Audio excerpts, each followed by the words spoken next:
देखिए, आप जानते हैं इनकम टैक्स ने पहले क्या किया है, और जो किया है उसको तो उसी को सही और गलत बताना है। तो अपने कदम को कोई गलत कैसे बतला सकता है?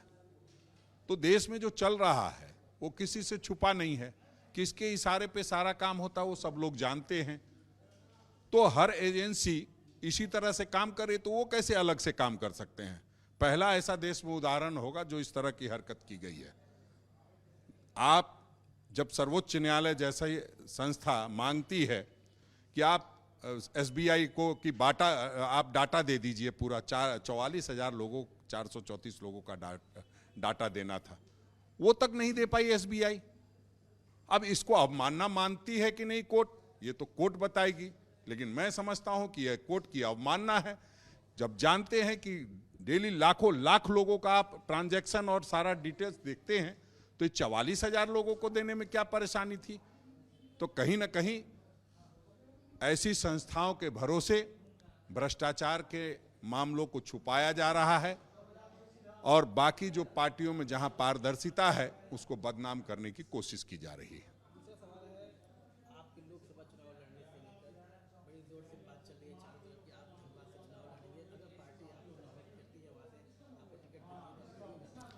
देखिए, एक अध्यक्ष पद की जिम्मेदारी होती है और उस जिम्मेदारी का मैं निर्वहन कर रहा हूं, और मैं 14 सीटों पर चुनाव लड़ने जा रहा हूं।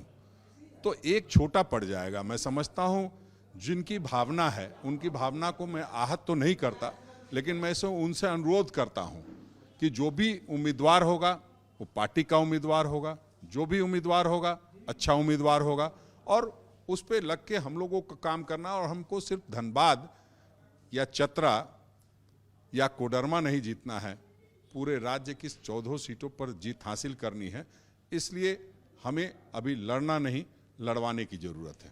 तमाम किंतु परंतु के बाद भी अगर पार्टी चाहती है कि राजेश ठाकुर चुनाव लड़े, देखिए, हम समझते हैं पार्टी जब भी कोई निर्णय लेती है तो निर्णय जिसके लिए लेती है उसकी सहमति जरूरी होती है।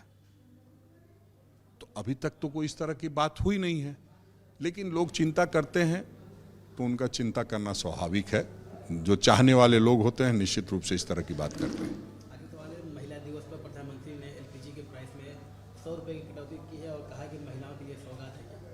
देखिए, प्रधानमंत्री जी अब 100 रुपए की बात करके और कहते हैं सौगात दे दिया, वो उपहार दे दिया।